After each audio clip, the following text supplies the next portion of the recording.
पूछना चाहता हूं, हिंदुस्तान के अंदर लोगों को बांटने वाले लोगों, बताओ जो नारा लगाते हो जिस हिंदू का खून न खोला, इन बच्चों के स्कूल बंद होने पर तुम्हारा खून क्यों नहीं खोलता? क्यों नहीं तुम सड़कों पे आते हो पेपर लीक के सवाल पे? आओ इस जंतर मंतर पे समर्थन करने के लिए आओ इनका साथ दो नौजवानों का। और 20 तारीख से संसद शुरू होने जा रही है। मैं आज इस जंतर मंतर से देश के प्रधानमंत्री को कहना चाहता हूं, जो सोनम वांगचुक का मुद्दा है, अभिजीत दुबके का मुद्दा है, हिंदुस्तान के करोड़ों नौजवानों का मुद्दा है, उस मुद्दे का समाधान जल्दी से कर दो, वरना 20 के बाद देश की संसद को चलने नहीं देंगे। आपके खिलाफ लड़ाई लड़ने का काम करेंगे।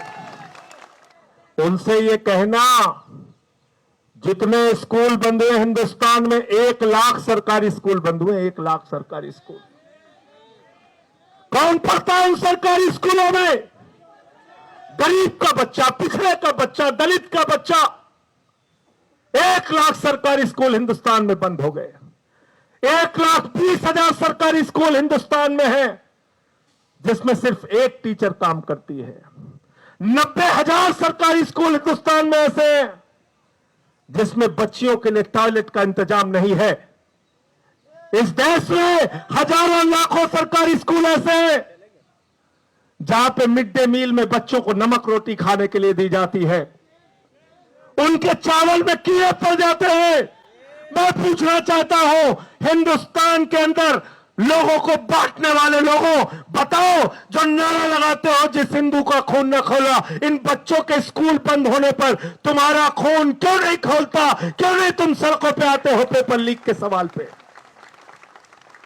आओ इस जंतर मंतर पे समर्थन करने के लिए आओ इनका साथ दो नौजवानों का। और 20 तारीख से संसद शुरू होने जा रही है। मैं आज इस जंतर मंतर से देश के प्रधानमंत्री को कहना चाहता हूं, जो सोनम वांगचुक का मुद्दा है, अभिजीत दुबके का मुद्दा है, हिंदुस्तान के करोड़ों नौजवानों का मुद्दा है, उस मुद्दे का समाधान जल्दी से कर दो, वरना 20 के बाद देश की संसद को चलने नहीं देंगे। आपके खिलाफ लड़ाई लड़ने का काम करेंगे। और विकास जानते हैं, हम तो ऐसे ही बदनाम है। ये लोग 3 काला कानून लेके आए थे, मैंने माइक तोड़ दिया। जिस माइक से वो काला कानून पास करने जा रहे थे, मैंने माइक तोड़ दिया, मुझे उठा के सस्पेंड कर दिया। भाजपा नाराज हो गए, कहने लगे देखिए संजय सिंह ने माइक तोड़ दिया, माइक तोड़ दिया, माइक तोड़ दिया। मैंने कहा बेईमानो, तुमने किसानों की हड्डियां तोड़ी है, मैंने तो सिर्फ माइक तोड़ा, ये काला कानून वापस ले लो। नहीं माने हमारी बात। 1 साल तक आंदोलन चला और 1 साल के बाद भारत के प्रधानमंत्री सामने आए, कहने लगे हमारी तपस्या में कमी रह गई है, हम वापस। एक तो इतना रोंधा प्रधानमंत्री आज तक दुनिया के किसी देश में नहीं हुआ। हर बात पे बेचारा रोने लगता है। कोरोना में लोग मर जाएंगे, उसके बाद रोने लगेगा आके। हर बात पे रोने लगता है प्रधानमंत्री हमारा। ऐसा प्रधानमंत्री है, चुनाव में गए उत्तर प्रदेश में, कहने लगे उत्तर प्रदेश के लोगों भारतीय जनता पार्टी को वोट दे दो। लोगों ने पूछा साहब क्यों वोट दे दें? बोले तुम्हें कोई चिंता करने की जरूरत नहीं। बोले साहब क्या क्या करोगे? तो देश का प्रधानमंत्री क्या कहता है, जरा ध्यान से सुनना। भारत का प्रधानमंत्री उत्तर प्रदेश में स्कूल बनाने के लिए नहीं कहता, अस्पताल बनाने के लिए नहीं कहता, सड़क बनाने के लिए नहीं कहता, रोजगार देने के लिए नहीं कहता, फैक्ट्री लगाने के लिए नहीं कहता, पेपर लीक रोकने के लिए नहीं कहता।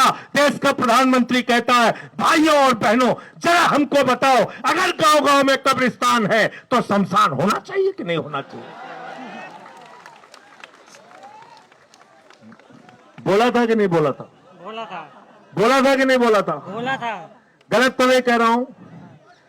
जिस देश का प्रधानमंत्री बच्चों के स्कूल की चिंता नहीं करता, अस्पताल की चिंता नहीं करता, रोजगार की चिंता नहीं करता, तुम्हारे भविष्य की चिंता नहीं करता, जिस देश के प्रधानमंत्री का मकसद गांव गांव में शमशान बनाने का है, वो तुम्हारा भला कभी नहीं कर सकता। याद रखना। अब उसके चेले हैं, कहते हैं विश्व गुरु है। 56 इंच का इनका सीना है। मैंने कहा भाई 56 इंच का इंसान का सीना नहीं होता, जानवरों का हो सकता है। ये पहले कहना बंद करो, ऐसे प्रधानमंत्री का अपमान मत करो, ये गलत बात है।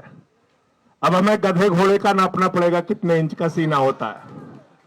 कहने लगे 56 इंच का, 56 इंच का। अब रोज ट्रंप डांटता रहता है, रोज डांटता रहता है, कहता रूस से तेल मत खरीदना। बोले जी हुजूर। बोले हम देखेंगे तुम्हारे ऊपर। बोले जी हुजूर। बोले अगर पकड़े गए रूस से तेल खरीदते हुए तो टैरिफ बढ़ा देंगे। कहने लगे जी हुजूर हम नहीं खरीदेंगे, नहीं खरीदेंगे। आज देश में महंगाई किसकी वजह से? स्टेट ऑफ हॉर्मोज से, जहां से 50% तुम्हारा कच्चा तेल और 60% गैस आती थी, वो स्टेट ऑफ हॉर्मोज क्यों बंद हुआ? देश के प्रधानमंत्री की गलत नीतियों के कारण। इनको कहीं भी मेडल के लिए बुला लो, चले जाएंगे। मैं तो कह रहा हूं अभिजीत दीपके को सीजेपी के तरफ से एक मेडल प्रधानमंत्री के लिए घोषित कर दो, देखो जंतर मंतर पे भी आ जाएगा।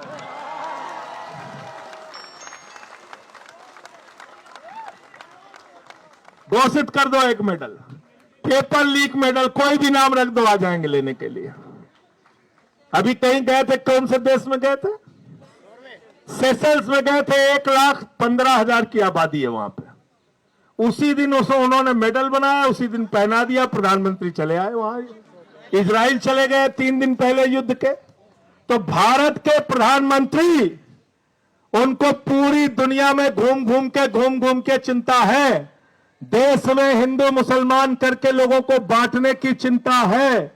देश के अंदर नफरत फैला के अपने वोट की राजनीति करने की चिंता है। लेकिन पेपर लीक कैसे खत्म हो, इस बात की चिंता अगर प्रधानमंत्री को नहीं है, तो मैं पूरे देश के नौजवानों को आह्वान करना चाहता हूं फिर से एक बार कि एक तरफ 59 साल के हमारे सोनम वांगचुक हैं और दूसरी तरफ हमारा ये भाई, ये नौजवान साथी अभिजीत दीपके है। इनके कंधे से कंधा मिलाने के लिए आओ।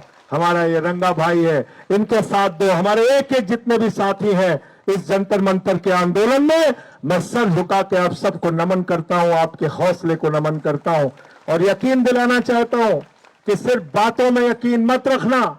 यहां पे बहुत सारे लोग आएंगे, बोलेंगे और चले जाएंगे, लेकिन हम आपके लिए करते क्या है उसके ऊपर पूरी नजर रखना। अगर संसद चली और हमारी और जॉन ब्रिटास की आवाज वहां पर सुनाई नहीं दी, तो सवाल हमसे भी करना, और जो लोग आके यहां पर बड़ी बड़ी बातें करेंगे, सवाल उनसे भी करना।